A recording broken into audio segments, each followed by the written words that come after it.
Démarrage ce mercredi des épreuves du BFM sur toute l'étendue du territoire, cher Tidiane. Ils seront aux alentours de 191 823 candidats donc à passer l'examen du BFM. Bambey attend de son côté 19 plutôt, dont 1768 filles. Ils vont composer donc dans 17 centres à travers 18 jurys pour éviter la fraude et le port de téléphone portable. Chaque centre abrite une salle à bagages. C'est ce qu'a révélé l'inspectrice de l'éducation et de la formation de Bambey qui invite les parents à accompagner les enfants dans cette épreuve. Nous l'écoutons avec Babacar Diouf. Qui va démarrer demain.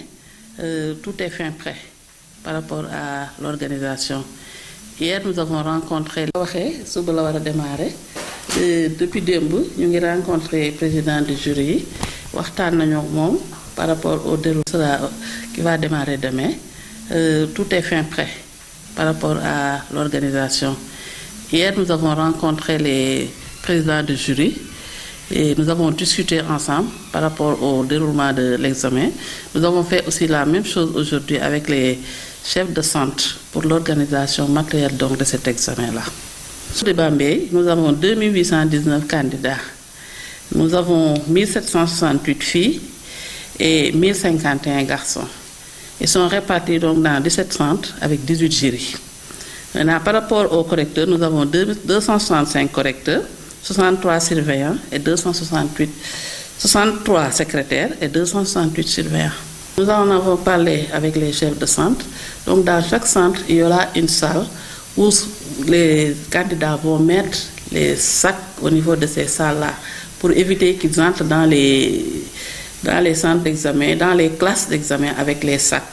Surtout aux parents de réveiller très tôt les enfants, de leur donner un petit déjeuner et de les accompagner si possible au niveau de leur centre pour éviter donc qu'ils soient en retard, surtout parce que lors de l'examen, on n'attend pas les retardataires.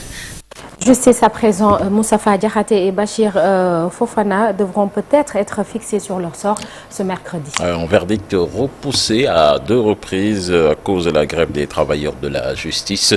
Le doyen Moustapha Diakhaté est poursuivi pour des propos jugés offensants à l'endroit du chef de l'État. Le parquet a requis 6 mois, dont 3 mois fermes, ainsi qu'une amende de 200 000 francs CFA. Bachir Fofana, lui, est poursuivi pour diffusion de fausses nouvelles à la suite d'une plainte du président de l'Assemblée nationale à propos du marché de l'achat des véhicules de fonction pour les députés.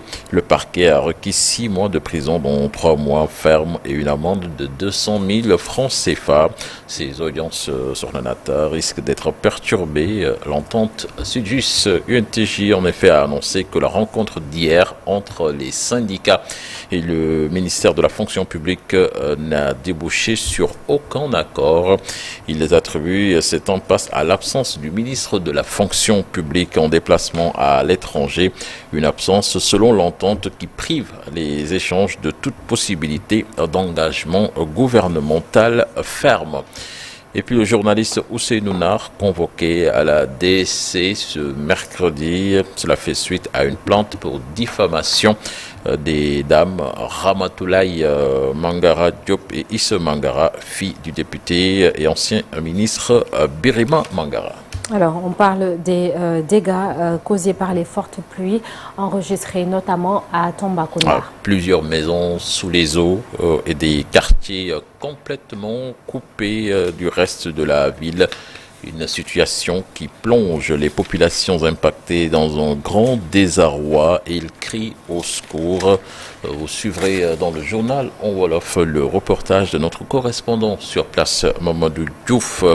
Et puis à noter que ces fortes pluies également ont fait des dégâts, plus que des dégâts même, du côté de Kolda où un vigile a été retrouvé mort dans un canal au quartier Saré Moussa. Le défunt répondait au nom de Moussa Diop, marié et âgé de 48 ans. D'après Dakaractu, c'est en voulant tourner pour rejoindre le goudron qu'il est tombé dans le canal avec sa moto.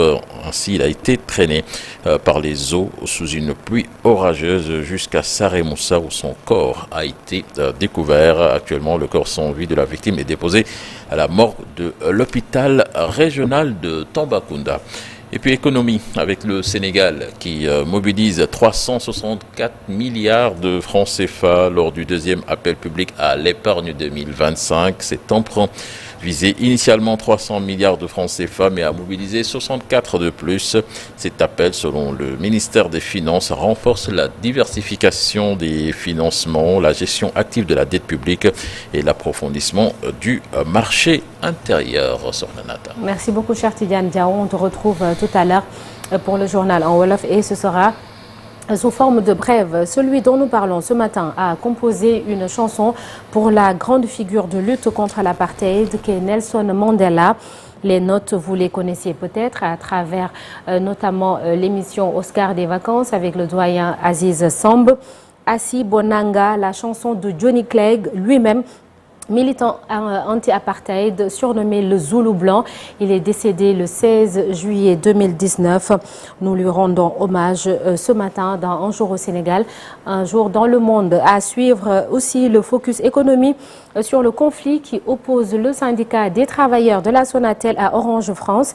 À l'origine, le changement annoncé à la tête de la direction générale et la façon dont l'actionnaire majoritaire gère la société.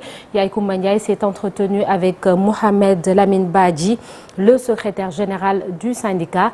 À suivre la revue de presse, c'est l'affaire de Cheikh Diop. Tout de suite, l'actualité internationale.